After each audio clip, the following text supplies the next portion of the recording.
And joining us now on the debate, Murray Gold, a partner with Koskie Minsky LLP. Ken Georgetti, president of the Canadian Labour Congress.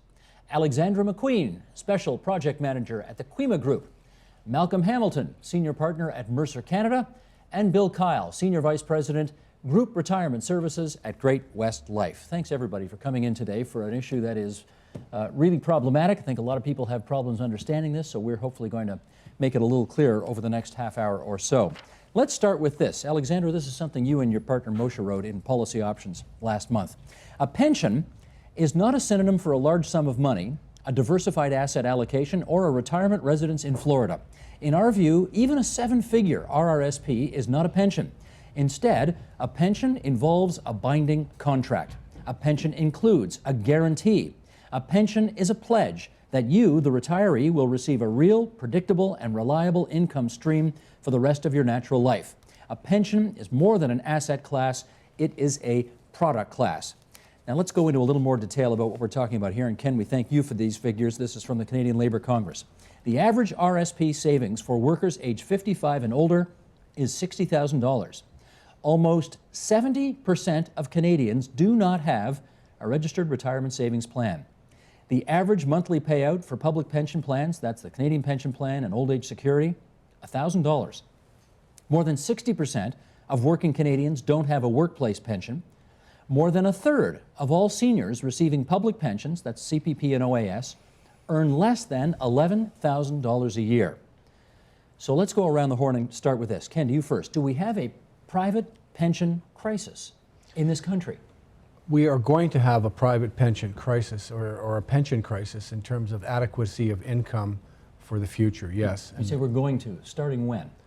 Well, I think starting soon, as this baby boom generation starts to retire, we're going to have problems maintaining adequacy of income in post-retirement period. Alexandra, what do you say?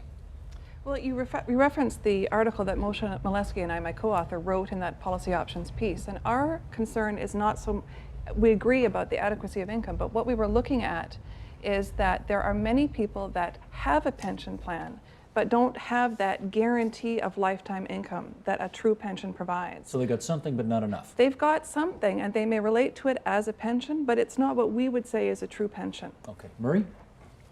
Well, I agree with much of what's been said. We have two different problems. One is the adequacy of retirement income savings for retirement. And the second is, what form does it take? Does it take a form that is going to give you a predictable and reliable income that you can live on for however long you live, which may be 20, 30, or 40 years as we age and our health services improve. So they're two distinct problems. Okay. Bill Kyle, what do you say? I think the comment made earlier about pension being a narrow definition, I think is quite correct, and I think causes problems when we start discussing this issue.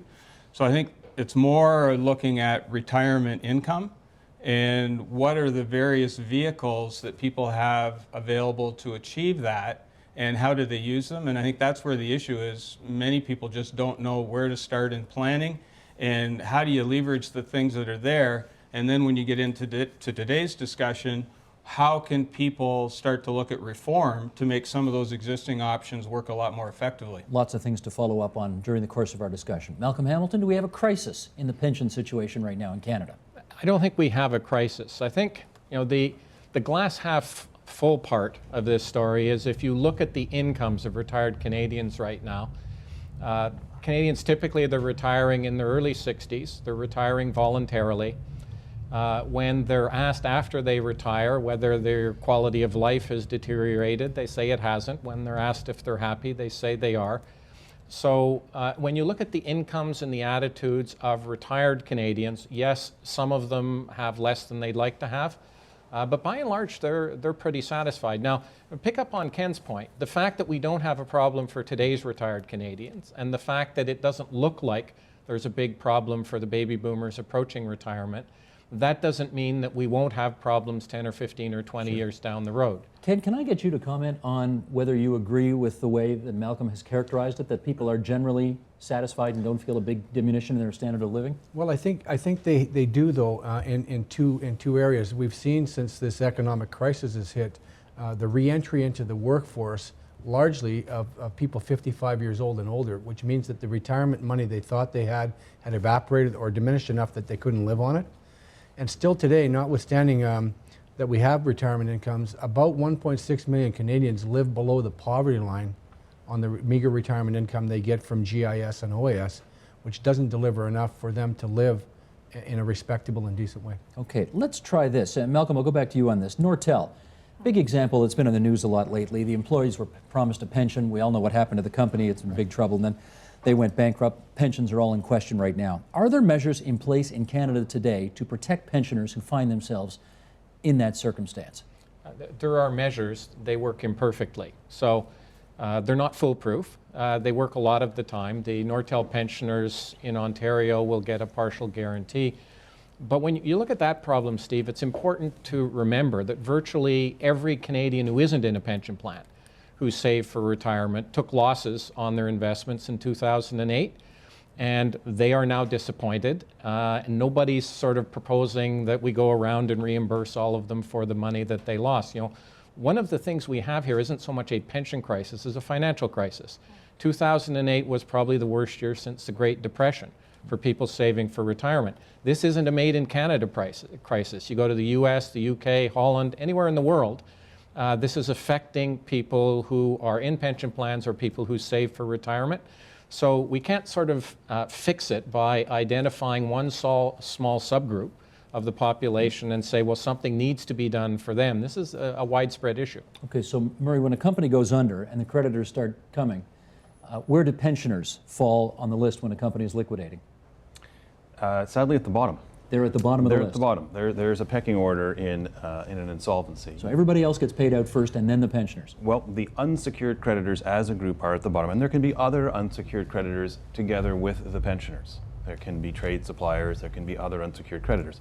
But the banks, for example, will be secured, and there will increasingly today, people are lending money to companies on a secured basis to protect themselves. And pensioners really rely on the legislation to protect them. And the legislation ranks them at the bottom. So this is part of the problem that we see in a case like Nortel, and we've seen before, that as unsecured creditors, your recovery in an insolvency is typically quite low. Bill Kyle?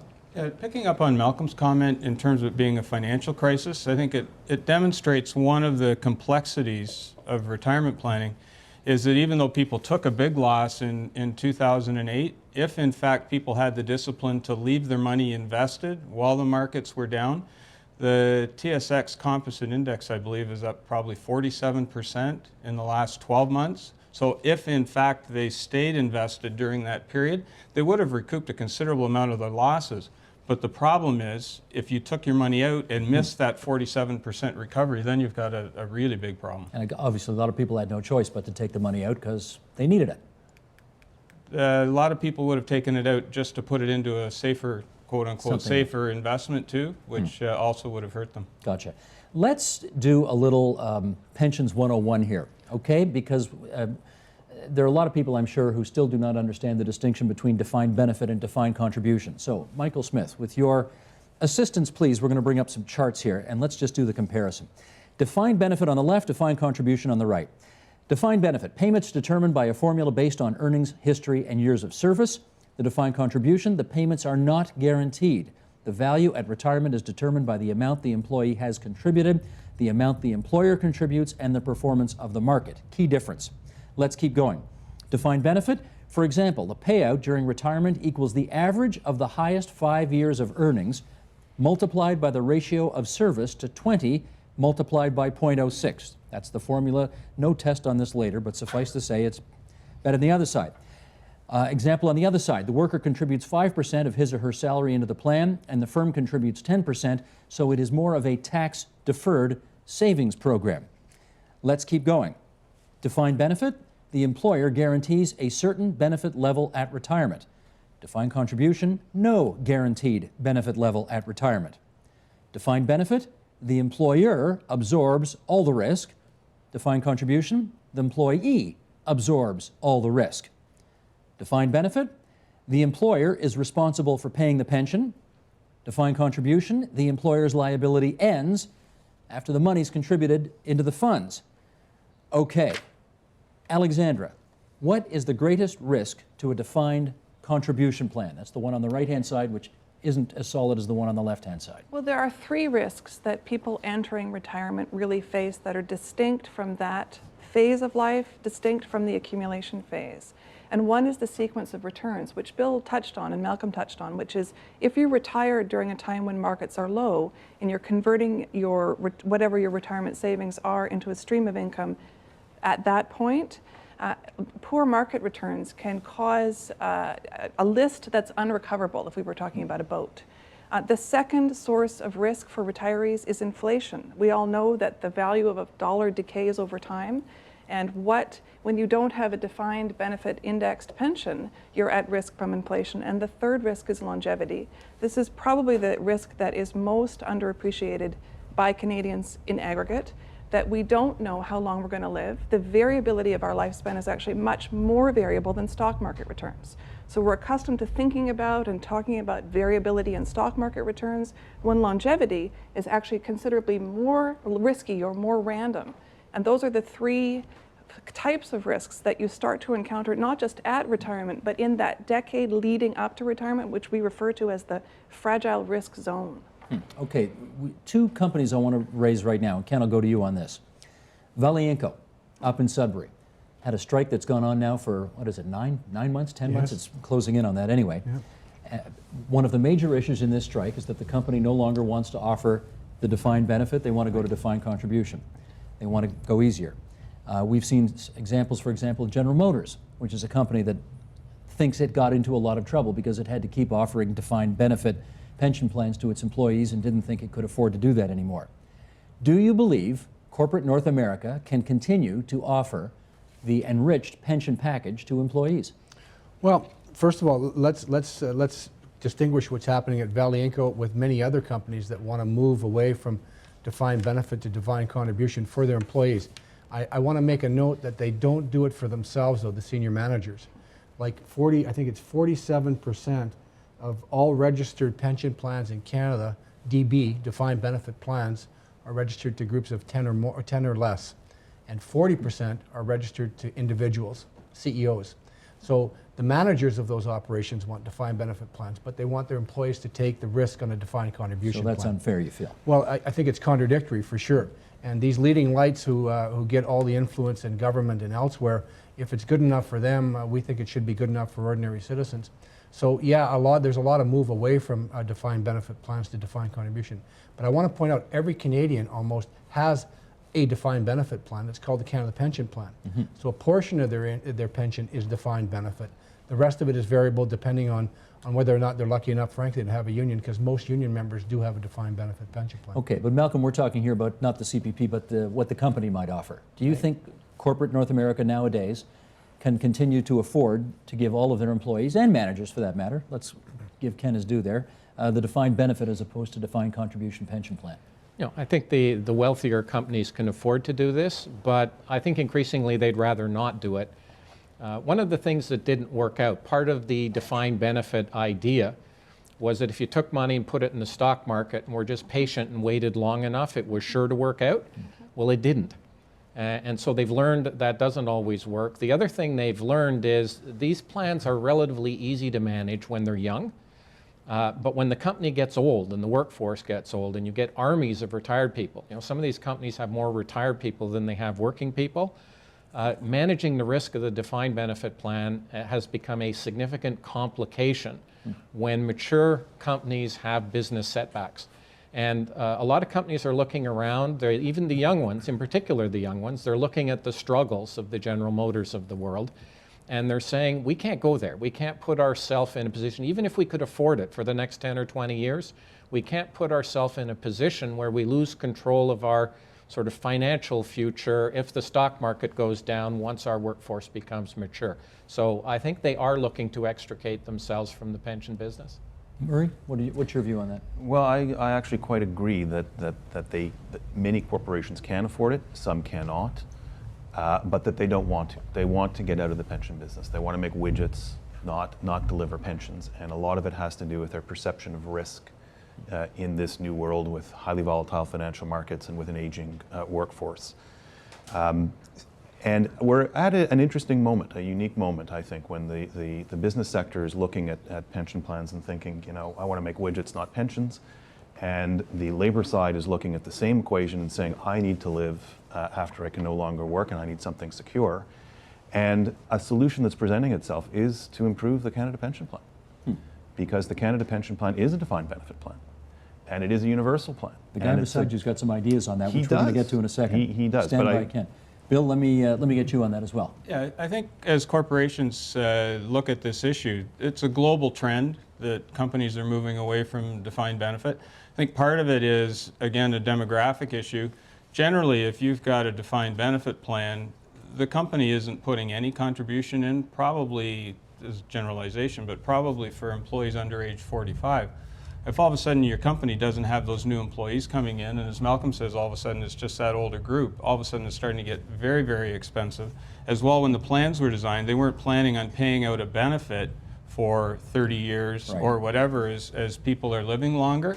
And when you combine that with the complexity of pension legislation and the fact that it's a mosaic across Canada, the administrative complexity of administering these plans, for a small and medium-sized company, DB is really not an option because a small change in their company demographics, the people that work there, can throw their costs totally out of whack. And large companies are just choosing not to for the reasons that I outlined at the start. Sure. Alexandra, is this the case that once upon a time, a defined benefit, a good solid pension was a great incentive to get people to work for you because it was part of the way you attracted talent? Nowadays, given the high unemployment rate, given there's so many people looking for work, they don't have to work so hard to attract people anymore, and therefore they don't have to make the inducement to come there as impressive as it once was. Is that part of what's going on here? Well, clearly it's a changing landscape for people entering the workforce over the last 30, 40 years. So somebody entering the workforce and retiring now had a much better chance when they entered the workforce of working for a large company with a defined benefit. You know, I have statistics on hand. It's really, to me, it's really interesting when you compare the public sector and the private sector. You want to show those? Sure. So if we had, if we look at who belongs to a defined benefit pension plan, let's say we had 100 workers from the public sector and 100 workers from the private sector. Now, the public and private sectors aren't the same size, but for the sake of this argument, we'll pretend we've got 100 from each. Okay. And we say, okay, so you 100 public sector workers, who has a pension plan? So we're just looking at who belongs to a registered pension plan. We have 82 people in the public sector step forward. And what is it? 28 people So in the private overwhelmingly sector. on the public side. But then we ask, okay, so who belongs to a defined benefit pension plan, which I've said earlier is what we really think of as the true pensions. Of those 82 people who stepped forward from the public sector, fully 77 of them will step forward again. And look, only 17 people in the private sector. For me, it's not only intergenerational, but you have to look at, or one of the things that really emerges is the widening gap between the public and private sectors. If you're not in the public sector, you have a 17% chance, or a group of 100 of you, only 17 of you have a defined benefit plan. So then the question at that point, Malcolm, to you on this, the question at that point is, you know there are people who say, let's take those better off pensions away from the people in the public sector, rather than bring the people in the private sector up to where they are. How do you get around that? Well, I do think it makes sense to try to narrow this gap. But which way? Well, You want to take away or you want to add? Let's say we try adding. Let's say that we try to give the private sector the opportunities the public sector now has. The first step there is if you look at what the federal civil service pension is worth, current estimate, 34% of pay. So the first thing you do is you take RSP room from 18% to 34%. I don't know any government that's contemplating that or think they can afford that. The story that comes out of Ottawa is we can afford these pensions for ourselves, but we can't afford to let ordinary Canadians save near that much money in a tax shelter. So if you want to equalize by creating in the private sector opportunities to do as well as public servants do in their pension plans, by all means, let's go there. But it's going to be a very different looking system than the one we have now. I mean, and another big difference in the 2008 crash, the federal public servant who has money in the pension plan, the investment loss is there. It gets replaced largely by the Canadian taxpayer, and it all goes back into a tax shelter. If you have an individual who's 64 years old in an RRSP, and they lose a quarter of their retirement savings in 2008. They're told not only is no one going to make up the shortfall for you, but even if you try to make it up for yourself, we won't let you put it back in your RSP because you don't have the tax deduction room. So if we're going to equalize, let's equalize. It requires very dramatic changes. We know what they are. Well, I don't think they're coming. Ken's already shaking his head. No, that's not even close to accurate, Malcolm. Is there's lots of RSP room for everybody except for the top 10% of income earners right now. One of the bigger problems that we haven't talked about is even if we had more RSP room, most working Canadians don't have enough money to save. Our wages have stagnated for 25 years. The only thing we have in the workforce is the ability to have a pension plan that our employer will deliver for us. So increasing RSP room might help the top 10% of income earners who really, frankly, with the kind of money they earn, don't need to replace 70% of their income. The problem is for ordinary working Canadians that they need a vehicle that gives them some certainty, and that's why we continue to argue that the Canada Pension Plan, as Murray said, is a defined benefit plan for the receiver, and it's a defined contribution plan for the employer. Because all they got to do is write a check, make their contribution. They don't have to run a pension plan. They don't have to assume any risk.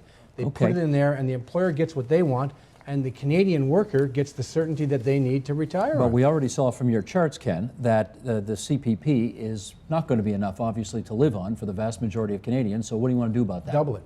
You want to double it? Double it. How do you want to do that? You double it by increasing contributions by 40%, and you get a doubling of your pension. You get a doubling of your pension when you do that. It's a very good system. Canada Pension Plan is strong, has the lowest administration fees of any plan in the country.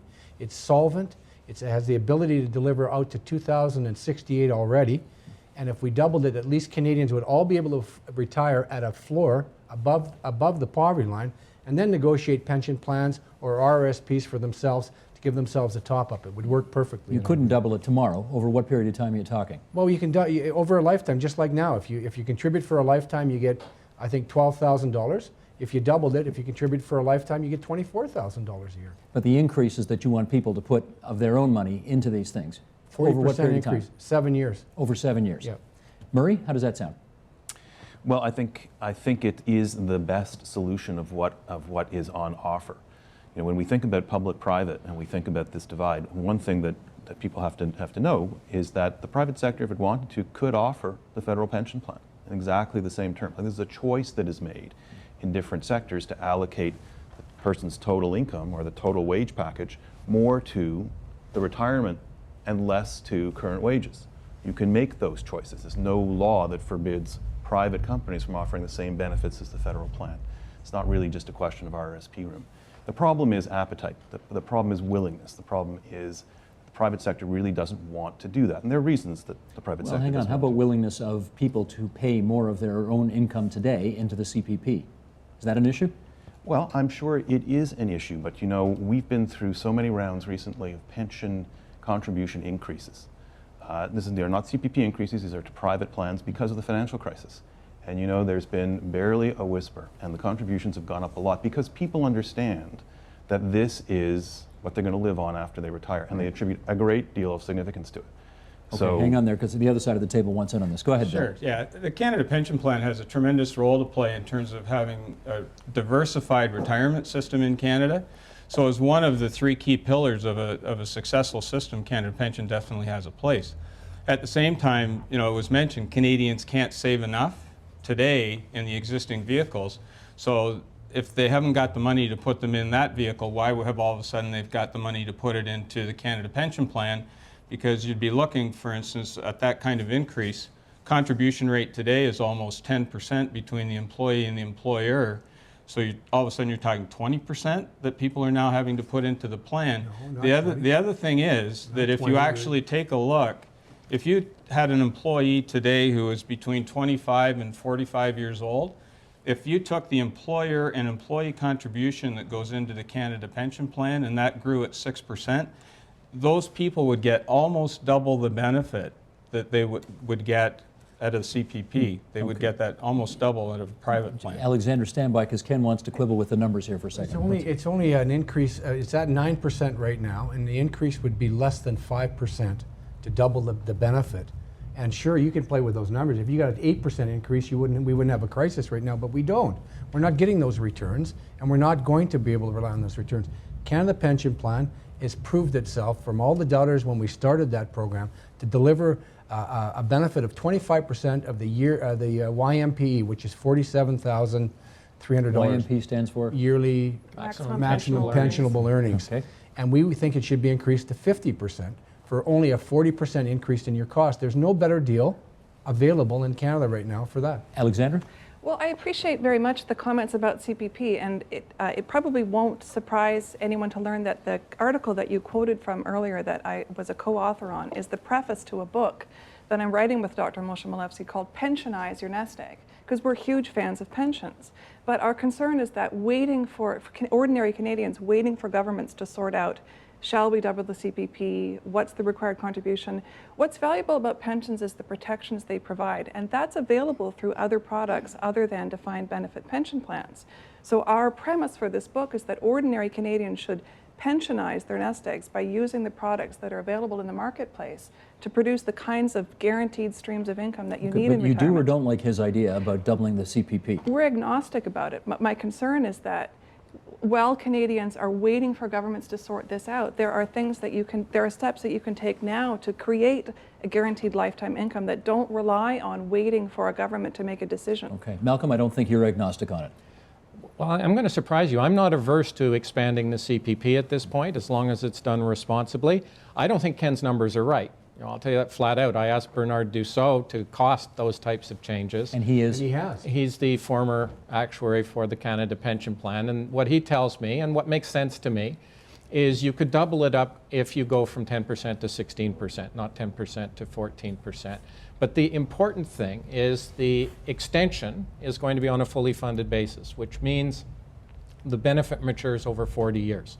So if you're retiring 5 years after the doubling, for the extended part of the CPP, you're going to get 5/40ths of that doubling. You're not going to get 40/40ths. In 7 years, you're not getting 40/40ths. It will double very slowly. Now, if we do it that way, it's still not the option I would prefer, but I wouldn't rule it out. An expanded CPP may be a good option for Canadians at this point. But we need to do it with the right numbers, and we need to do it responsibly. And I just don't think you can double the benefit for 40% more. Here's our problem. You two are the experts. If you two can't agree on what the numbers are, how are the rest of us supposed to figure But out? he's right. We agree on one thing. The former actuary of the Canada Pension Plan, Bernard Dussault, did the costing for us. And it's not 10, it's 9% now. And for 2.75% by the employee and matched by the employer, you can double the benefit over a lifetime. That's the whole premise of a pension, is how much money you put in over how many years equals your benefit. And that's a standard formula for a defined benefit plan. Like 2.75 is not a 40% increase on the current 4.95. Just form the ratio up. It doesn't work. It's currently 9.9. It's not 9. It rounds to 10. 9.9 refers to? To the combined employer-employee contribution to the existing CPP.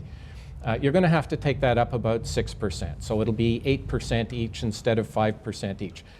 I'm not saying that's bad value. I'm not saying we should take that option off the table. We just need to be clear with people. This is a road we can go down. It's going to take 40 years before people get the doubled benefit. It may be a good idea, but we've got to describe the numbers properly. Ken, could you speak to the issue of whether or not the thing Bill brought up, if we're having trouble as it is today, just setting aside enough money to put in private vehicles for our retirement, what makes you think we've got adequate money to double We the don't have a contributions? choice, is the point, is like Murray made. We don't have a choice. If you want to retire with some certainty and some dignity, you have to make some choices today about how much money you want disposable, how much you're going to put aside for your retirement. We learned that a long time ago. Our movement invented negotiated pension plans, and we knew from our experience that if you don't insist that money be put aside for savings, you make it discretionary, young people won't save or start saving until it's too late. And I was one of those. I actually won my first election as a president of my union saying the old guys bargain pensions too much. It's a matter of understanding human psyche. Is if given the option to spend or save, most people will spend. Especially if you're 30. Absolutely. So pension plans have worked, and have worked very well. The dynamics now, I think we have to review the whole dynamic, work-life, pension, longevity, all of those things, but we're not into that stage yet. The governments are afraid to address that. But that's really what we should be doing, is addressing the paradigm of work age, work life, and retirement and longevity, but we don't get there yet. And at what age should you be able to draw on your CPP? Exactly. I mean, we have to talk. What would you say? What would the answer be? Well, right now it's 65. What do you think it should be? It should be 60. I think we're going to have some disagreement on the other side of the table on That's not in your that. numbers. Okay, Bill. Yeah. Just me my a opinion. couple Yeah. of other points that I think are important in terms of as people look at the CPP.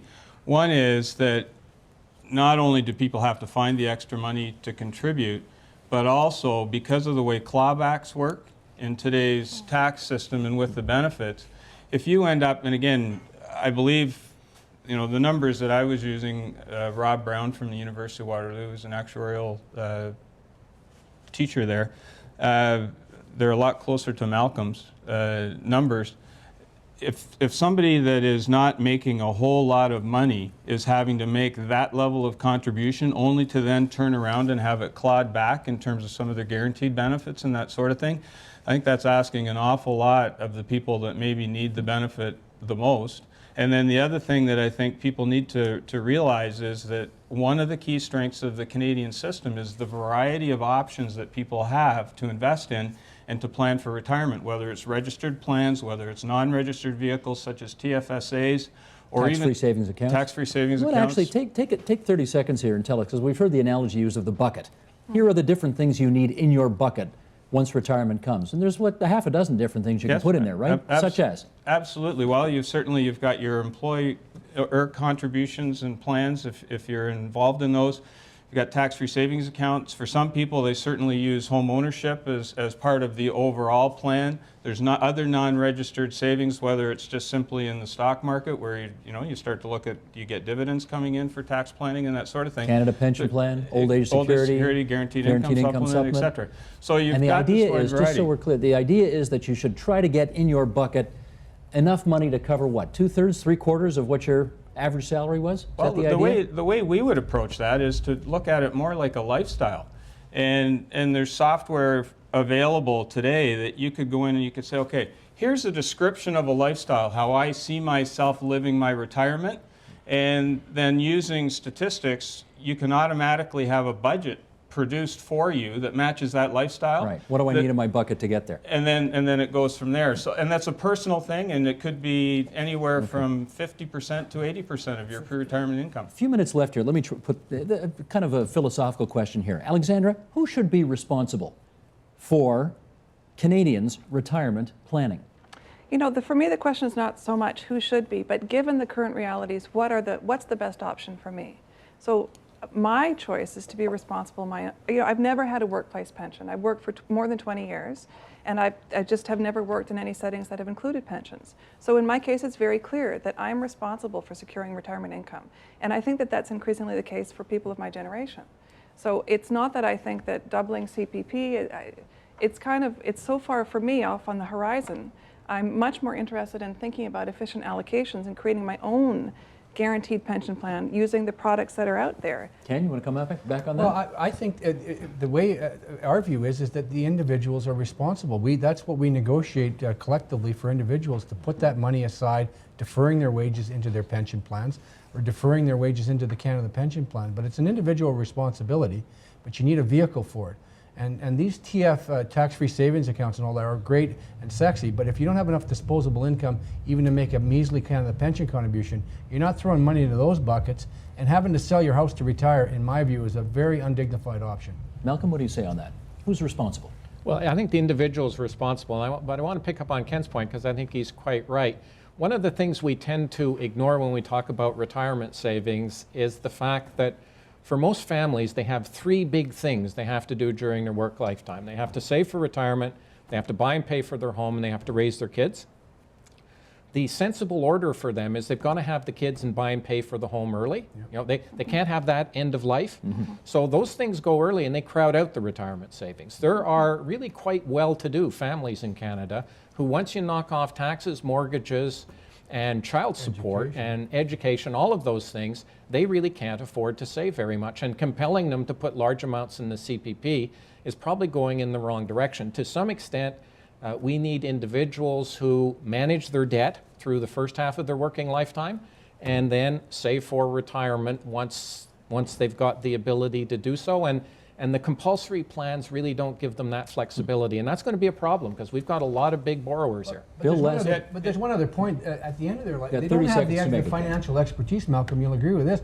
Most Canadians don't have the expertise to be able to manage their money and invest it safely at the end of their lives. That's do why agree. that's why joint plans, the big plans, can manage that money betterly with experts rather than asking an individual to I think one of the predict the things market. that 20 seconds to you, Bill. One of the things that certainly people need to understand too is the things that people like about a defined benefit plan and that work well are the fact that you have to join, you have to leave the money in the plan, and you're making a decent contribution.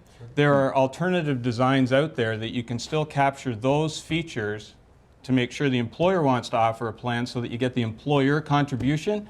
And then there's second generation defined contribution and capital accumulation plans that can do exactly what we're talking about here, which is manage the money on behalf of the employee. Okay. Ladies and gentlemen, thank you all for, I think, helping us understand this whole situation much better. Ken Georgetti from the Canadian Labour Congress, Murray Gold at Koskie Minsky on the left-hand side of the table, Malcolm Hamilton in the middle there from Mercer, Canada, Alexandra McQueen from the Quima Group, and Bill Kyle from Great West Life. Thanks so much, everybody. Appreciate your time tonight. Thank you. Pleasure.